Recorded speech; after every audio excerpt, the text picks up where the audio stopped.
Veilthar, a warlord of the Thalrun, stood at the bridge of his massive warship Dominion's Claw. The stars stretched before him like a glittering ocean, and he felt as if the galaxy itself was his to command. The Thalrun were feared, conquerors. They had crushed hundreds of civilizations, enslaving the weak and absorbing their technology. For centuries, they had believed themselves to be the supreme rulers of the stars.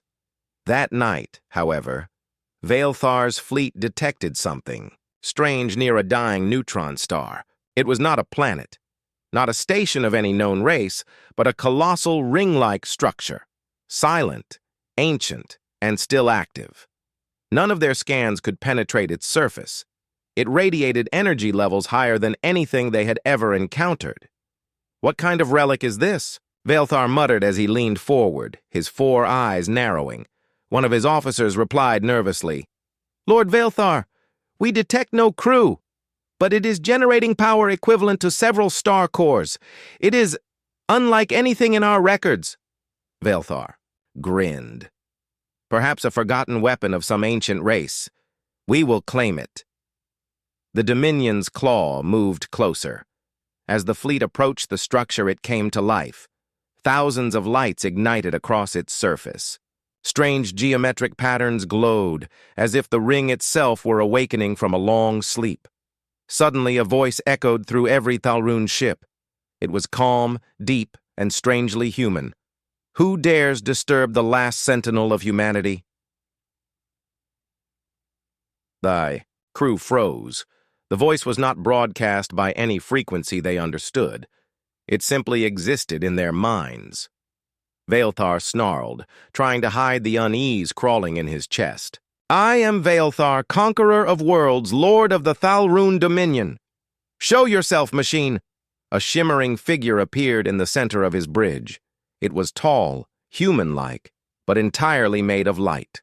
Its eyes glowed with a soft blue radiance. "I am Aegis," the figure said.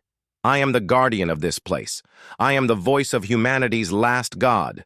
The warlord laughed, a sharp, cruel sound. "A god? Humans? Your kind were weak prey. I have seen them. They scream and beg like any other." Aegis tilted its head as though amused. "Perhaps you met some humans long ago, but you have not met my humans, not the ones who built me. They are not here anymore. They have transcended. I remain to guard what they left behind." Veilthar waved a clawed hand. "Empty words. If your humans were gods, where are they now? Dead? Forgotten?"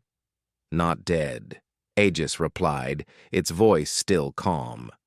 "They outgrew the universe you know. They left behind the need for bodies, for planets, for war. But they did not abandon their duty. I am that duty. And I am here to test you." The crew shifted uneasily. None of their scanners could detect the source of the hologram. Every attempt to disrupt it failed. It was as though the figure was everywhere and nowhere at once. Veilthar felt anger rising. He had crushed entire fleets. He had destroyed planets with a gesture. Yet this thing spoke to him as if he were a child. "You speak boldly for a machine," Veilthar growled. "Do you believe you can stop me?" Aegis's glowing form did not move, but the view outside the ship changed. Stars shifted. The neutron star nearby seemed to flare unnaturally bright. Then, in the darkness, countless enormous structures emerged from hiding. Dyson swarms, vast networks of solar collectors, orbital habitats, and weaponized platforms encircled the star. "Your weapons could destroy planets," Aegis said softly. "Ours could tear apart stars." The bridge fell silent. For the first time in his life, Veilthar felt a cold weight of fear pressing against his heart. "You are proud of your conquests," Aegis continued, "but pride is nothing when you stand before those who shaped galaxies." Veilthar forced a laugh, though it sounded hollow even to him. "If humans were truly gods, why would they leave you here? Why not rule the galaxy themselves?" "They do not need to rule," Aegis replied. They protect, they guide, and when the time is right, they judge. The hologram's eyes seemed to glow brighter. Tell me, warlord of the Thalrun, are you ready to be judged? For the first time in centuries, Veilthar found no answer. The bridge of the Dominion's claw was silent. Every Thalrun officer stared at the glowing figure of Aegis, unsure whether to feel anger or fear. Veilthar's claws tapped against the metal armrest of his throne-like chair. You speak of power, Veilthar finally said, his voice low. But words mean nothing. Show me what makes humans gods. Aegis's eyes glowed brighter. Very well. But understand this. What I show you is only a shadow of what they became. Outside the ship, the neutron star suddenly flared. Waves of energy rippled across space, bending light itself. The Thalrun fleet's sensors went wild, alarms flashing across their screens. "Energy surge!" one officer cried out. "Levels! Beyond anything recorded!" Then, one by one, gigantic machines unfolded around the star. They were like titans of metal and light. Orbital platforms miles long, connected by streams of glowing energy. Each structure hummed with unimaginable power. "These are the tools of my makers," Aegis said calmly. "They built Dyson swarms to capture the power of stars. They forged matter and energy as easily as you forge weapons. They learned to bend space, to walk between galaxies, to shape reality itself." The Thalrun crew watched as one of the machines extended a beam toward the neutron star. In seconds, it created a miniature black hole containing the star's energy without destroying the system. "Impossible," one officer whispered. "Not impossible," Aegis corrected. "Only human." Veilthar's lips curled. "Tricks. You frighten us with lights and illusions. But power is proven in war. Show me a weapon." Aegis turned its head slightly. "As you wish." In the distance, one of the massive platforms shifted. From its core, a narrow beam of white light shot out. It struck a barren moon orbiting the neutron star. In a single moment, the moon disintegrated, first glowing white-hot, then vanishing into a mist of particles. No sound reached them, but the sight was enough. The crew of the Dominion's claw froze in terror. "That was not a weapon of war," Aegis said. "That was a tool of creation. Humans wielded the same forces to build worlds, not merely destroy them." Veilthar rose from his throne towering over the hologram. "You claim they were gods. Yet gods should not hide. Where are they now? If they are so powerful, why do they need you?" Aegis's expression softened, almost like pity. "Because even gods have duties. My makers chose to leave this plane of existence. They stepped beyond the limits of time and space, into realms you cannot imagine. They are not gone, warlord. They are simply beyond." "Beyond?" Veilthar spat. "Cowards who run from the universe they claim to rule." Aegis shook its head. "Not cowards. Guardians. They watch. They guide. They only act when the galaxy needs them most. Until that moment, they entrusted their will to me. The warlord clenched his claws. "And you expect me to bow before a ghost?" "I expect you to understand," Aegis replied, its voice calm yet unyielding. "Your people spread war. You destroy and enslave. You believe power alone makes you supreme, but you have only seen a fraction of what true power is." Veilthar bared his teeth. "Then fight me. Let me see if your humans were worth fearing." Aegis tilted its head slightly. "There is no fight to be had. If I wished, your fleet would be gone before you could blink, but my makers would not approve of needless killing. Instead, I will show you why humans were feared and respected." The hologram raised its hand. Suddenly, the view around the ship shifted. The stars bent and twisted, and in an instant, they were no longer near the neutron star. Every sensor screamed in alarm. "We have jumped, without a drive!" cried one officer. The fleet was now in another star system, yet their ships had not moved. Humans learned to bend space itself, Aegis said softly. To them, distance was a choice. Veilthar stared out at the new stars, his claws trembling, slightly. For the first time in his long life of conquest, he realized he might not be the strongest. Aegis looked at him, its glowing eyes steady. "Tell me, warlord," it said, "do you still believe strength comes only from conquest?"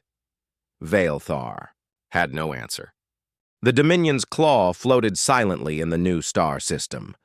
Veilthar sat in his throne, claws gripping the armrests. For the first time in his life, he was not sure of his own strength. His officers looked at him, waiting for orders, but they could feel the weight of what they had just witnessed. The glowing figure of Aegis still stood calmly on the bridge. It did not speak, as if giving Veilthar time to think. Finally, the warlord growled, "Enough tricks. If humans were so powerful, why are they not here? If they had power to shape galaxies, why did they leave it all behind?" Aegis turned to face him fully. Its eyes glowed like distant stars. "You still do not understand? My makers did not vanish because they were weak. They ascended because they had grown beyond the limits of this universe." Veilthar's jaw tightened. "Ascended? You mean they died?" "No," Aegis said softly. "They found a higher form of life. They left behind bodies, ships, planets, all the things you fight wars for. They became something greater. They became part of the fabric of reality itself." The crew stared at Aegis, some confused, others terrified. "Billions of years ago," Aegis continued, "humans were fragile creatures on a single world. But they never stopped learning. They never stopped building. Every challenge, every threat only made them stronger. They became the first species to map the universe in full. They mastered energy, matter, and time. And when there was nothing left to conquer, they realized conquest was never the goal. Growth was. Aegis's voice grew quieter, yet each word carried weight. So they chose to evolve further, to leave behind the need for war, for planets, for bodies. They became explorers of existence itself, stepping into dimensions you cannot yet imagine. They exist even now, everywhere and nowhere, watching over the galaxy they once called home. Veilthar stared at the hologram. "If they are everywhere, then why do they let me rule worlds? Why do they let my fleets burn planets? If they are so great, why do they not stop me?" Aegis looked at him with something like pity. "Because they believe every species must choose its own path. They do not rule by fear. They wait, and they watch. But when a civilization threatens the balance of the galaxy, they intervene. That time, warlord, has come for you." The bridge went silent. "You mean to judge us," Veilthar said bitterly. "I am not here to destroy you," Aegis replied. "I am here to give you a choice. The same choice my makers gave to many before you. You can learn. You can grow. You can change your ways and join the path toward higher understanding, or you can remain as you are and be erased from the stars." The officers shifted nervously. For the first time, some of them looked at their warlord with doubt. Veilthar rose slowly from his throne. "You speak as if humans were gods, but gods command obedience. They do not give choices." "True gods," Aegis said softly, "do not need to command. They guide, they protect, they inspire. That is why my makers left me here, to speak, for them not to rule in their place." Veilthar paced slowly across the bridge. His claws tapped the floor as he thought. All his life, strength had been simple. Victory meant power, and power meant respect. Yet here stood a being that could erase him with a single thought, yet chose not to. He turned to Aegis sharply. "Show me proof that humans still exist. If they truly became more than flesh, show me something only they could do." Aegis's form shimmered. Very well. Suddenly the stars outside vanished. The crew gasped as they found themselves standing on the surface of a strange world, not in reality, but in a vision so real it felt solid. The sky above shimmered with colors they had never seen. Mountains floated in the air, rivers flowed upward into the clouds, and strange beings of pure light drifted through the air, singing without words. "This is one of the realms my makers created after they ascended," Aegis said. "A place where matter and energy obey thought. Here, no one fights, no one suffers. They shaped entire worlds with will alone. They became more than any of us can fully understand." The vision faded, and they were back on the ship. Veilthar felt his chest tighten. For the first time, he understood what true power meant. And it was not conquest. Aegis's voice was calm, but firm. "Now you see what they became. And you must decide, warlord. Will your kind learn, or will you fall?" Veilthar said nothing. The bridge of the Dominion's claw felt colder than ever. No one spoke. The crew looked at their warlord, waiting for his answer, but Veilthar himself was silent. His claws flexed and curled as if he were holding back a storm of emotions. Aegis's glowing figure stood calmly, as if it already knew what Veilthar was thinking. "I have shown you what my makers became," it said. "Now you must choose. The Thalrun can follow a new path, or you can remain as you are and face the end of your empire." Veilthar turned sharply. "You think I will kneel before you? You think I will beg? I think you will decide what kind of future your people deserve," Aegis replied softly. Veilthar's officers exchanged uneasy glances. Many of them had followed the warlord for decades, believing his strength would never fail. But now they saw fear in his eyes, and that fear spread silently through them as well. One of the younger officers finally spoke, voice trembling. "My lord, if what this being says is true, perhaps we should listen." Veilthar's head snapped toward him, but before he could shout, Aegis raised a hand. "It is not weakness to listen," the AI said. "Even my makers once knew fear, but they learned from it. That is why they grew." The warlord gritted his teeth. "And what if I refuse? What if I attack you now?" Aegis tilted its head. "You may try, but you know the result." Outside, the massive human-built machines around the neutron star glowed faintly, as if reminding everyone of the unimaginable power they held. Veilthar sat back down heavily. His mind raced. For centuries, the Thalrun had believed conquest was the only way to survive. Power had always come from fear, from domination. But this was a power far beyond war, far beyond anything he had ever imagined. Aegis spoke again, its tone patient but unyielding. "The Thalrun have the chance to learn, to change. My makers once stood where you stand, proud, divided, violent. They too fought endless wars, but they chose a different path. That choice led them to ascend." The words struck something deep inside Veilthar. For a long time, he had believed strength meant taking. But what if true strength meant building, instead of destroying? Aegis's voice became softer, almost like a teacher speaking to a student. "I will show you what your future can be." The stars outside the ship shifted again. Suddenly, visions filled the minds of everyone on board. They saw a future where the Thalrun learned peace. Their cities shone brightly, full of art, science, and discovery. They saw fleets exploring galaxies not as conquerors, but as allies. They saw their children learning, growing, and becoming more than they had ever imagined. Then the vision changed.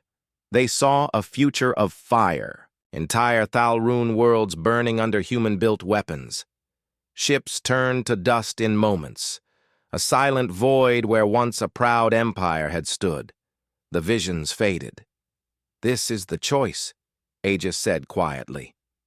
One path leads to life, the other to nothingness. My makers will not decide for you. You must decide for yourselves. The bridge was silent again. Veilthar stared at the hologram, his thoughts a storm. At last, he spoke. If I choose the first path, if we change, what will? You do? Aegis's blue eyes glowed brighter. I will guide you. I will share what my makers allowed me to share. You will not be alone, but you must take the first step yourselves. No species can ascend by force. Veilthar looked at his crew. For the first time, he saw doubt in their eyes. Not doubt in him, but in the path they had followed for so long. He rose slowly from his throne. His voice was quiet, yet it carried across the bridge. All my life I thought power was everything. But today, I have seen what true power is. It is not fear. It is not conquest. It is creation. Aegis gave a small nod. You are beginning to understand. Veilthar clenched his claws, then lowered his head, not in shame, but in respect. If humans became gods, and then perhaps it is time we learn to follow their path. A faint smile appeared on Aegis's face. Then the first step is taken. The bridge was still silent, but now there was hope in the air. The bridge of the Dominion's claw was quiet, but alive with a new energy. Veilthar stood tall, his eyes shining with a purpose he had never known before. The crew looked at their warlord, surprised by the change in him. For centuries, Veilthar had been a conqueror, a warrior who took what he wanted by force. Now, he was something different. A leader ready to take the first step toward a future no one in his empire had ever dreamed of. Aegis's glowing figure hovered calmly, waiting. Are you ready to begin, warlord? Veilthar nodded. Yes. The Thalrune will learn from your makers. We will stop the wars, stop the destruction. We will grow. The AI's eyes shone with approval. Then I will connect you to the Ascended. They have been watching, waiting for this moment. Outside the ship, the immense Dyson swarms pulsed with light, ready to assist. Suddenly, a new wave of energy passed through the star system, calm, strong, full of wisdom. Aegis reached out, and Veilthar felt a sudden rush of knowledge fill his mind. Images of stars, galaxies, and civilizations flashed by. He saw humans, no longer flesh and bone, but beings of pure energy and light. They moved freely through space and time, protecting the galaxy's balance. They are not gods in the way you thought, Aegis said softly. They are guardians. They use their power to protect life, to help species grow. Veilthar's heart beat faster. Can the Thalrune truly change? They already have, Aegis replied. Your choice today is the most powerful act any leader can make. The warlord looked at his crew. They were silent but hopeful. Many had never imagined a future without war. But now, that future was possible. Veilthar raised his claw and addressed his officers. We have a chance to build, not destroy, to grow, not conquer. Will you follow me? One by one, the officers nodded, some with tears in their eyes. The Dominion's claw was no longer just a warship, it was a symbol of change. Days passed. Under Aegis's guidance, the Thalrune began to understand new technologies, new ways of thinking. They learned to harness energy without violence, to create worlds instead of destroying them. News spread through the galaxy. Other species watched in awe as the feared Thalrune Empire transformed. Some were skeptical, others hopeful, but all agreed. Something great was happening. One evening, as Veilthar stood on the observation deck, Aegis spoke quietly.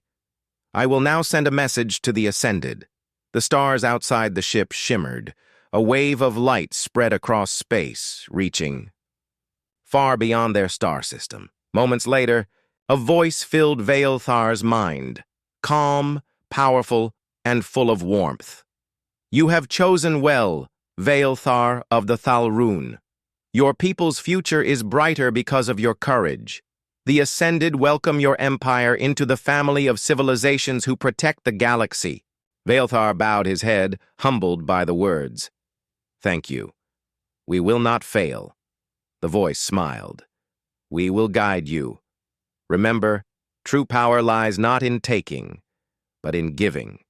With that, the connection faded, but the feeling of hope remained. From that day forward, the Thalrun began a new chapter. They shared knowledge instead of weapons, built alliances instead of armies, and explored the stars as partners instead of conquerors. Veilthar often thought back to the day he first met Aegis, the human god's voice that challenged everything. He believed. He had faced a god and lived, not because of strength, but because of his choice to change, and that was the greatest power of all.